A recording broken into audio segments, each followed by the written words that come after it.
Hello everybody, I am back. If you saw my last video, you know that I've been mostly absent the previous year because it's been such a busy year. We had a move, we had a major surgery, we had a wedding to plan, and now we're into the holidays, but I'm ready to get back into it now that we can settle down into life in the home that we like, in the situation that we like, and just focus on the businesses, which for me is art and snakes.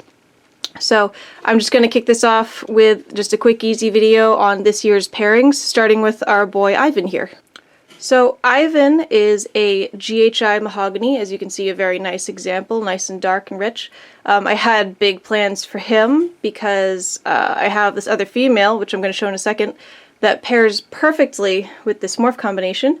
But he's being a little weird about it. He's a young first-time male. He's about roughly 2 years old, just under 2 years old, but he's a great size, as you can see. He eats pretty well. He's a little dumb. Sometimes he strikes a rat, drops it, and then is like, where did it go? And then I have to either reheat it or reoffer, or he just doesn't eat that week. But, you know, he tries. It's the thought that counts. It's the effort. So I had high hopes for this season. This is the time now that I've been raising snakes up for a couple of years that I really wanted to go into the projects that I really cared about, and this is kind of where it was going to start, but my most anticipated pairing is not working out as of yet. My female, Mabel, who you're going to see in a minute, is not a fan of Ivan, and I don't know if it's her or him, but he barely tries with her. She's a lot bigger than he is, of course, but he is of age, and he's actually locked with another female that I'm also going to show you, but he doesn't seem to have any interest in Mabel, so I don't know how this is going to work out. I have now a stand-in male just to make sure that I get something out of that pairing. But, you know, I'm going to keep trying with Ivan. I just don't know how it's going to go. But, you know, he's a very pretty boy. He's got a great temperament, too. So he would probably make some babies with some great personalities as well as some gorgeous dark colors. Alright, here's another male we're using this season. You saw him in the last video. This is Orion. He is my no white pied. Excellent breeder. He just, you know, you throw him right in the tub, boom, locked. Whim, bam, thank you, ma'am. But, I hadn't originally intended to use him at all this year because I used him last year. This might be good for the future, but all of his visual pied babies were also no white pied babies, which is not what I intended to make.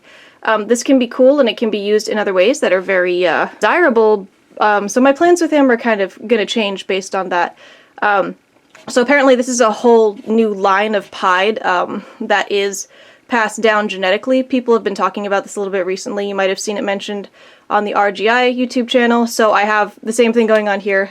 This male throws no white pied babies. So he's currently the backup for Mabel because I know that he gets the job done. They've already had a successful lock.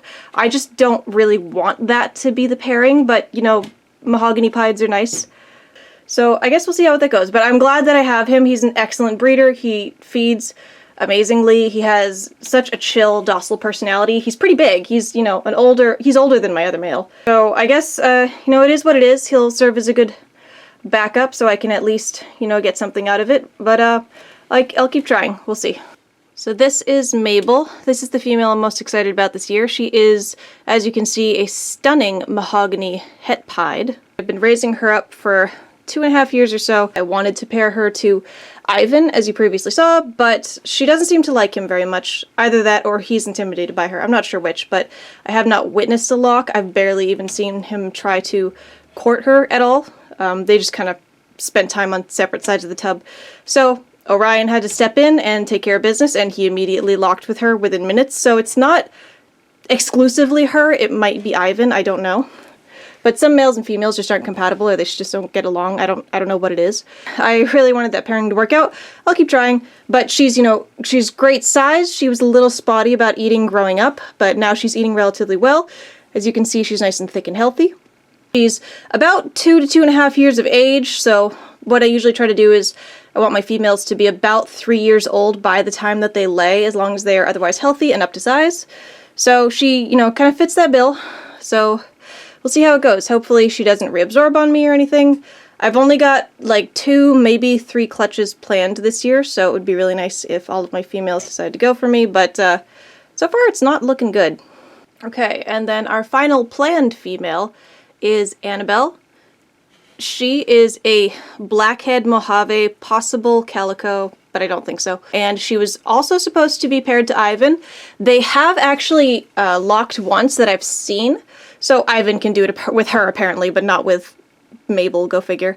Only problem is that she's about the same age as Mabel and is maybe 500 to 600 grams lighter. She does not, I don't know if you can see, but she's not a very big female for her age. She's breeding age, but she's not a good eater, so I might just take her out of the rotation just because of that, just because I don't really trust that she's going to get the calories necessary to have, you know, a safe and successful laying.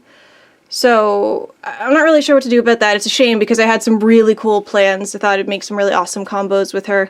It's just, I don't think that it's going to work out unless she suddenly decides to eat really well. She's never been great at eating. This, as far as all of my snakes goes, she is the worst candidate, personality-wise. She's a little nervous, she's a little touchy. She's fine once I've got her, but she's definitely a nervous snake. She doesn't eat super well. She's not aggressive or anything, so she's just right, you know, on the cusp of that red baseline. So whenever she does decide to go, which looks like it'll probably be next year, that I'll be breeding her more, she will be replaced by one of her offspring that have better personality traits than she does. Because again, if you know me, you know that I prioritize personality and adaptability behavior over simply just having specific looks and morphs, though that is also a factor. So Annabelle, probably not going to be a breeder this year. Given the situation with Annabelle, we're probably going to put Alice back in the rotation. Alice was seen in the last pairing video for 2023. She successfully produced a clutch for me. She did absolutely fine. She's about 5-6 years old, so she's a bigger, older, more mature female. So Alice wasn't originally planned, but because of Annabelle here, who's probably not going to be a success this year, we just kind of have to have a stand-in. But Alice is showing signs that she wants to produce more. She's big and thick and spending a lot of time on the cool side, so I think that she's actively building follicles, and she was very excited to breed last year, so, you know, it is what it is. I bred to a different male this year, that being Draco, who was the male for my first ever clutch. If you see my first ever clutch video, those offspring are from him, so he was also a very good breeder. He is, what is it? Yellow belly Enchi het pied, we found out through testing, and Alice is also het pied, so, you know, again, not as cool as this pairing would have been, but, you know, we gotta keep the train rolling, we gotta keep working and producing snakes, and I still have several other animals being raised up. That's just the thing about ball pythons is, they grow really slow, and females take, you know, 2.5-3 years to get ready, if they're ready by that time to lay their first clutch, so that's just what I've been doing in the background, collecting snakes, raising them up, getting them ready, and I am somebody who buys my snakes as babies. I don't buy them as adults. The one time that I did, I kind of regretted it because she had, you know, personality traits that were very difficult to change. It is what it is, but you know, as the years go on, I'm going to have more and more that I can do, more that I can work with and more that I can show as I have more viable adult breeders. Alright, thank you everybody. That was this year's pairings for 2024 into 2025. Have an excellent holiday season, have a good Christmas or whatever holiday you celebrate, and we'll see you in the next one.